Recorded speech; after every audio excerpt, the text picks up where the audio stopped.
Hello students, Namaste. How are you students? You are welcome to 10th class Science English Medium. Students, our chapter 8 carbon and its compound is going on. In this chapter today we are going to study about polymers. What is the polymers? Polymers क्या होते हैं students? देखो, poly means होता है many और मर्स माने unit. अगर polymer को हम चेक करें तो इसके दो वर्ड बनते हैं, पॉली प्लस मर। ठीक है ना। पॉली का मीन्स होता है मैनी और मर मीन्स होती है यूनिट्स। क्या होती है? यूनिट्स। तो पॉलीमर मीन्स क्या हो गया? मैनी यूनिट्स, यानी कि बहुत सारी यूनिट्स, स्मॉल यूनिट्स आपस में एक दूसरे के साथ कंबाइन हों और कंबाइन होकर एक लार्ज मॉलिक्यूल्स वाली यूनिट का फॉर्मेशन करें। तो ये लार्ज मॉलिक्यूल्स वाली जो यूनिट फॉर्म हुई है इसको पॉलीमर बोलेंगे। और इस प्रोसेस को क्या बोल सकते हो आप? पॉलीमराइजेशन बोल सकते हो। इसमें जो मैनी यूनिट्स यानी कि जो स्मॉल यूनिट्स इन पॉलीमर्स के फॉर्मेशन में पार्टिसिपेट करती हैं, उन स्मॉल यूनिट्स को क्या बोलते हैं? मोनोमर। क्या बोलेंगे? मोनोमर। दोबारा से बता रहा हूं, पॉली मीन्स मैनी और मर means unit. When many small units combine with each other and form a large molecules, बहुत सारी छोटी छोटी यूनिट्स आपस में कंबाइन होती हैं और एक बड़े मॉलिक्यूल्स का फॉर्मेशन करती हैं जिसका बहुत बड़ा मास हो जाता है। जैसे अगर 10 ग्राम की 20 यूनिट्स आपस में कंबाइन हुई और एक लार्ज मॉलिक्यूल का फॉर्मेशन हुआ तो 20 यूनिट्स का जो वेट होगा वो कितना हो जाएगा? 10 ग्राम्स की 20 यूनिट्स को ऐड कर दो, कितना हो जाएगा? 200 ग्राम हो जाएगा ना? हो जाएगा कि नहीं हो जाएगा? तो एक लार्ज यूनिट का फॉर्मेशन हो गया और इस लार्ज यूनिट का फॉर्मेशन हुआ है तो इसका मास भी कैसा होता है? लार्ज होता है। अब इस लार्ज यूनिट को यानी कि लार्ज जो मॉलिक्यूल्स फॉर्म हुआ है इसके फॉर्मेशन की जो प्रोसेस है, मतलब लार्ज मॉलिक्यूल जो बड़ा बना है जिसका मास बहुत ज़्यादा है, उसी को बोलेंगे हम पॉलीमर। ठीक है ना। स्मॉल यूनिट्स से मिलकर जो लार्ज मॉलिक्यूल्स का फॉर्मेशन हुआ है जिसका मास बहुत ज़्यादा है उसको बोलेंगे पॉलीमर और इस प्रोसेस को बोलेंगे पॉलीमराइजेशन। समझ आ रही बात? और इस प्रोसेस में बच्चों जो स्मॉल यूनिट्स हैं जो इस पॉलीमर के फॉर्मेशन में पार्टिसिपेट करती हैं उन स्मॉल यूनिट्स को क्या बोलेंगे? मोनोमर। ठीक है, लिख दूँ अब? चलो लिख लेते हैं। पॉलीमर की डेफिनेशन नोट करते हैं। पॉलीमराइजेशन की प्रोसेस क्या होती है ये चेक करते हैं। ठीक है ना। तो पॉलीमर की हेडिंग डाल देते हैं। डेफिनेशन नोट करो तो बच्चों, when A number of simple molecules unit, when a number of simple molecule unit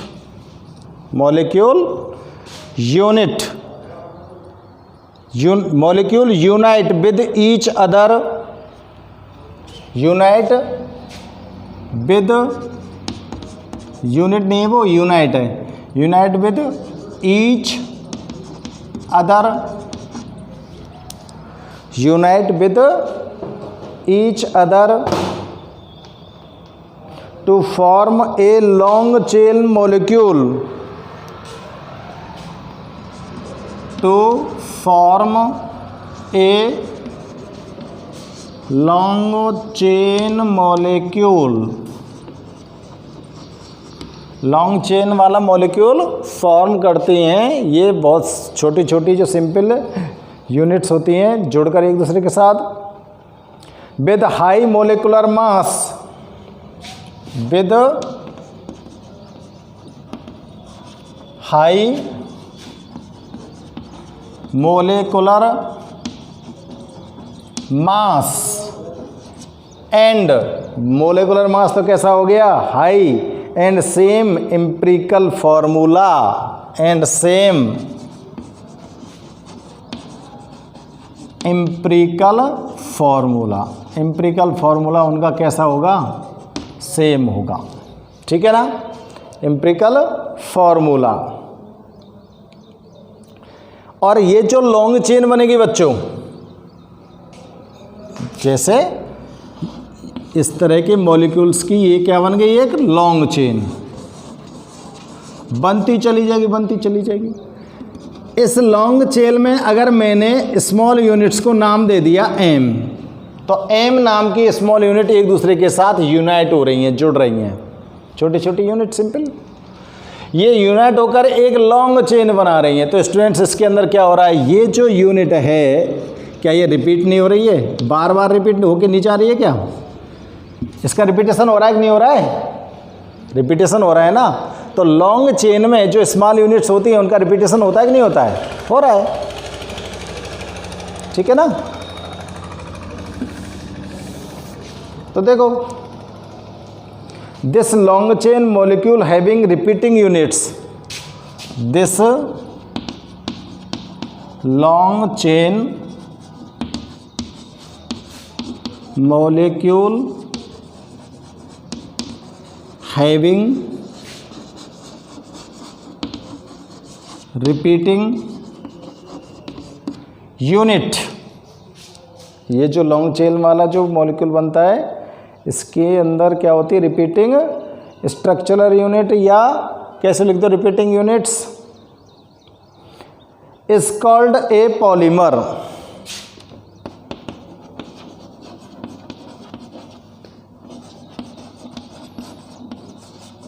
अगर रिपीटिंग यूनिट है ना तो ही पॉलीमर है, रिपीटिंग यूनिट अगर हैं तो पॉलीमर है ये, ठीक है ना, लॉन्ग चेन के अंदर। और पॉलीमर बन गया बच्चों, और इस प्रोसेस को क्या बोलोगे आप, this process is called polymerisation.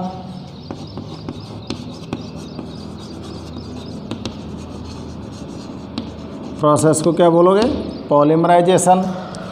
अब इसके अंदर जो रिपीटिंग यूनिट थी जिनको आपने सिंपल यूनिट बोला या स्मॉल यूनिट बोला, उनको क्या बोलेंगे भाई, जो आपने एक चेन बनाई थी, एक चेन जो बनाई थी, जैसे ट्रेन जो होती है ना ट्रेन, वो एक पॉलीमर मान लो, ट्रेन क्या है एक पॉलीमर, ध्यान से सुनना। और ट्रेन को पॉलीमर मैंने बना दिया तो इट मीन्स ट्रेन के अंदर जो डिब्बे लगे हुए हैं, कंपार्टमेंट लगे हुए हैं, वो उसकी सिंपल यूनिट हो गई। और वो सिंपल सेम तरह की सिंपल यूनिट आते कि ना है, रिपीटिंग यूनिट कैसा कहना बनते, सेम तरह की सिंपल यूनिट एक दूसरे के साथ जब क्या होती हैं यूनाइट होती हैं, जुड़ती हैं, जुड़ जाती हैं तो वो एक ट्रेन बन जाती है, बन गई ना ट्रेन लंबी सी रिपीटिंग यूनिट के साथ। अब उसमें जो कंपार्टमेंट आपने ट्रेन बनाने के लिए यूज किया है, उस कंपार्टमेंट को आप मोनोमर बोलोगे। कंपार्टमेंट को क्या बोलोगे मोनोमर। तो जो रिपीटिंग यूनिट पॉलीमर को फॉर्म करने में काम आ रही है, उस रिपीटिंग यूनिट का नाम क्या है मोनोमर। समझ आ गई बात, मोनोमर बोलेंगे उसको। तो देखो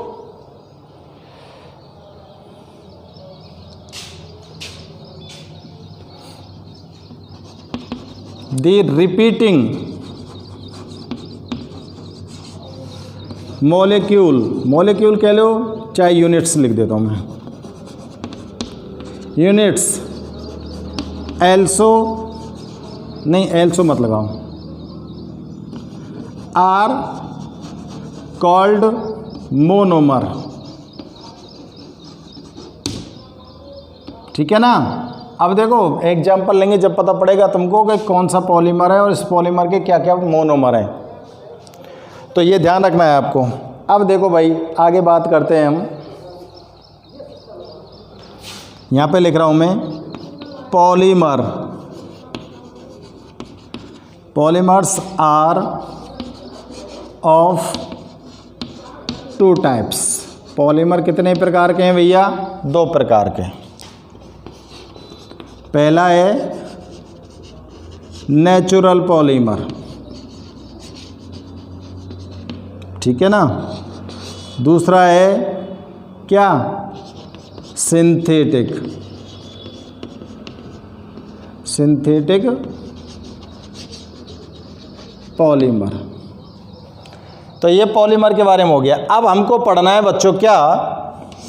नेचुरल पॉलीमर, ठीक है ना। तो वीडियो को पॉज करो और नोट करो। नेचुरल पॉलीमर पर आते हैं। देखो तो सबसे पहले हम क्या चेक करेंगे बच्चों? Natural polymer.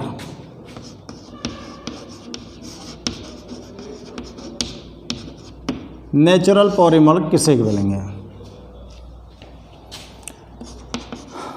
Those polymer which obtained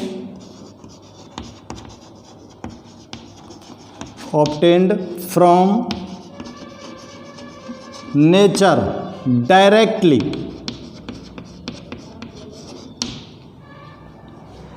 हमको सीधे डायरेक्टली कहाँ से जो ऑब्टेन होते हैं? नेचर से, ठीक है ना। उनको क्या बोलोगे? Natural polymer. एग्जाम्पल लिख देंगे, चलो। Are called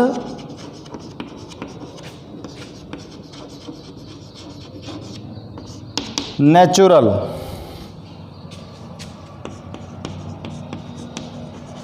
polymer. देखो starch, resin, rubber, starch, resin, rubber, cellulose, natural rubber और सेलुलोज एटसेट्रा। ये एग्जाम्पल आपको ध्यान रखना बहुत ही ज़रूरी है नेचुरल पॉलीमर के। कई बार पूछ लिए जाते हैं नेचुरल पॉलीमर के, कोई 2 एग्जाम्पल नोट करिए।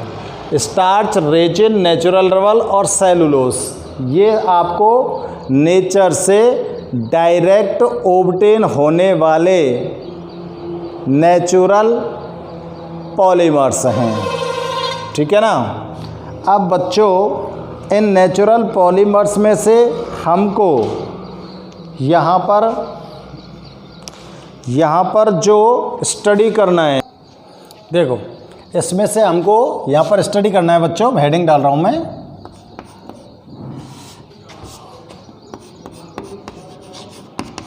नेचुरल रबर को, ठीक है ना।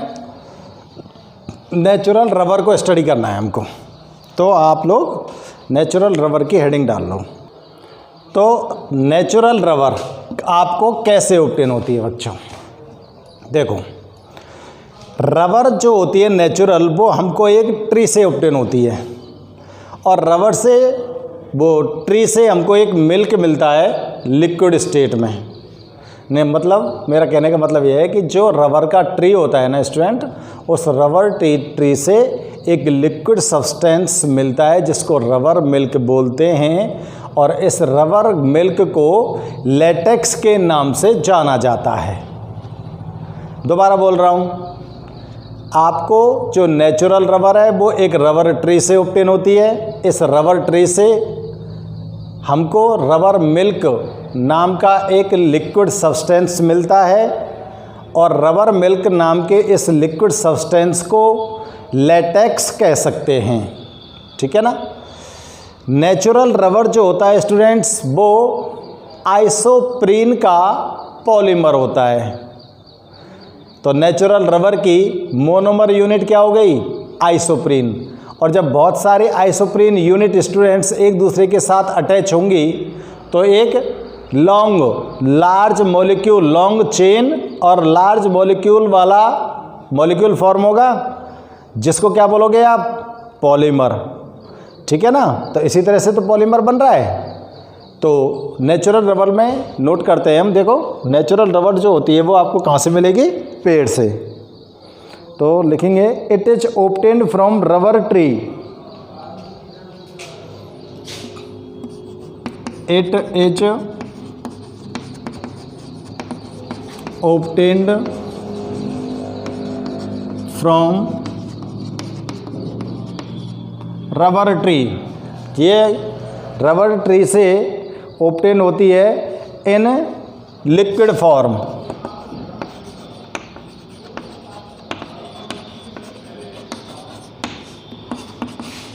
This liquid substance is non latex. ये जो लिक्विड सब्सटेंस होता है इसको किस नाम से जानते हैं? लेटेक्स के नाम से। Known as latex. एज बर्डोल लगा देना। Known as latex. अब देखो मैंने अभी आपको बताया था इसका मोनोमर कौन है? अरे नेचुरल रबर का मोनोमर बताओ। Natural rubber is a polymer of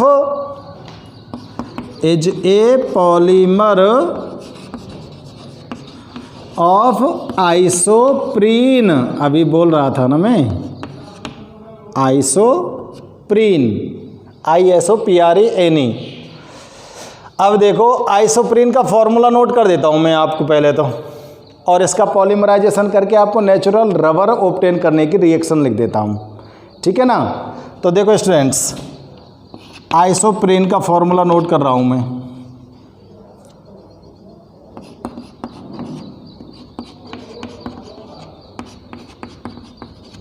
ये रहा आइसोप्रीन का फॉर्मूला।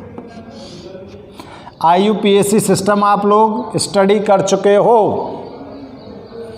और IUPAC सिस्टम जब स्टडी कर चुके हैं तो आपको पता होना चाहिए कि ये जो आइसोप्रीन है इसका IUPAC नेम क्या हो सकता है। इसका पॉलीमराइजेशन कर रहा हूँ बच्चों में, और पॉलीमराइजेशन के बाद हमको नेचुरल रबर ऑब्टेन करनी है। तो देखो CH2 single bond, CH3 single bond, CH2 CH3। ये आप लोग इसको चेक करो ढंग से।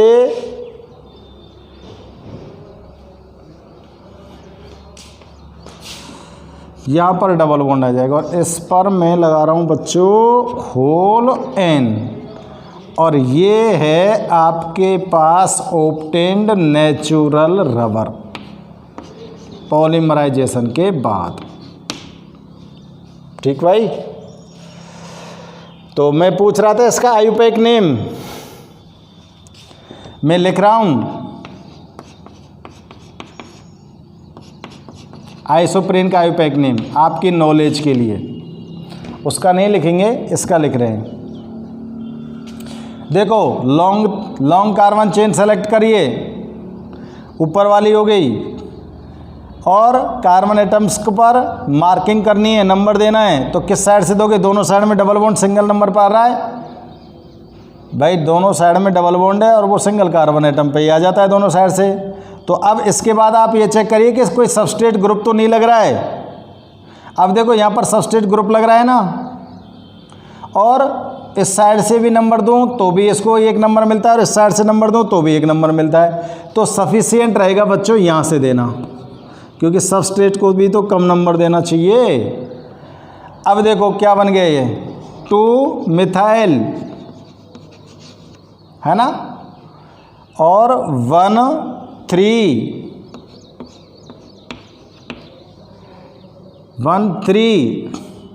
ब्यूटा डाई ईल, ये इसका आयुपेक नेम बन गया भाई।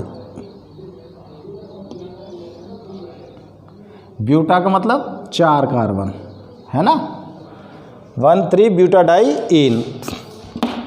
ओके भैया। और ये रबर के पॉलीमराइजेशन की रिएक्शन है। रबर को, नेचुरल रबर को किस तरह से ऑब्टेन करते हैं, ये आइसोप्रीन स्टूडेंट्स लेटेक्स के अंदर होता है जो।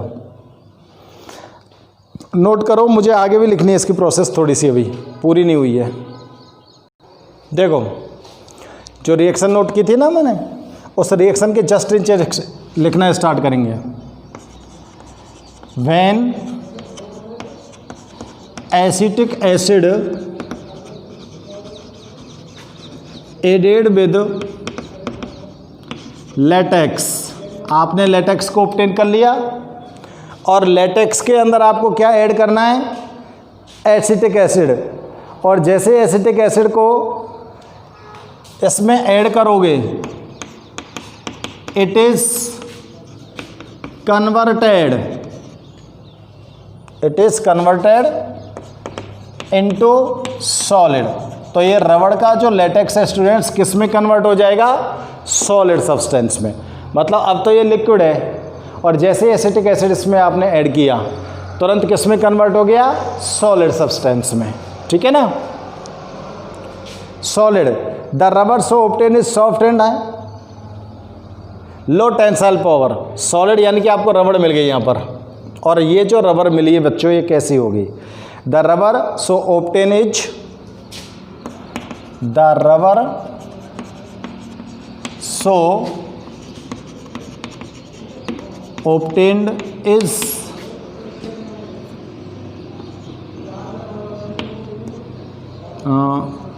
यहाँ पर जो रबर इस प्रकार से आपको प्राप्त हुई है, ये कैसी है, soft and has low tensile strength.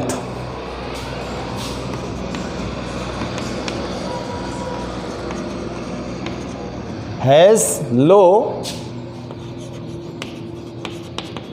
Tensile strength, यानी कि ना तो इसके अंदर जो खींचने मतलब सॉफ्ट होगी, थोड़ी सी ज़्यादा खींचेंगे तो पट्टी टूट जाएगी, मतलब जल्दी से टूट जाएगी, वो मजबूती नहीं है इसके अंदर अभी। अब क्या करते हैं, आप इसके क्या कोई प्रोडक्ट बना सकते हो क्या, नहीं बना सकते। तो अब हमको क्या है कि इसकी जो टेंसाइल स्ट्रेंथ है उसको थोड़ा सा इम्प्रूव करना चाहिए, और टेंसाइल स्ट्रेंथ को इम्प्रूव करने के लिए क्या करते हैं स्टूडेंट्स कि ये जो रबड़ आपको ऑब्टेन हुई है इसे सल्फ़र के साथ मिलाकर हीट करते हैं।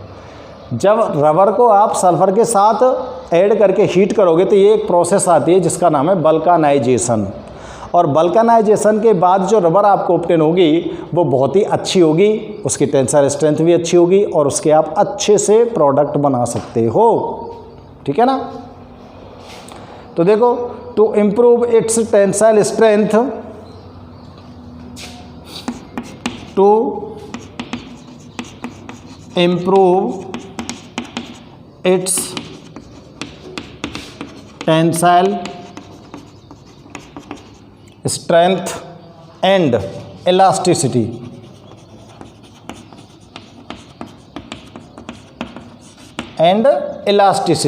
क्या करेंगे, it is heated with sulphur,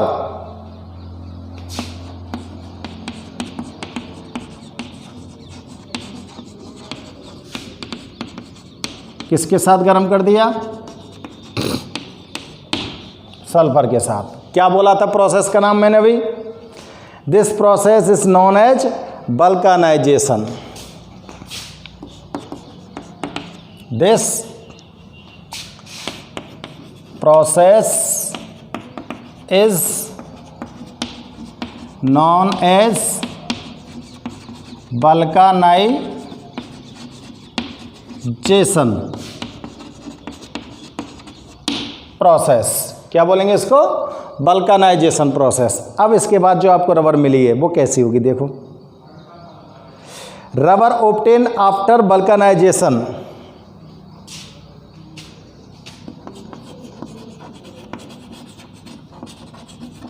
obtained after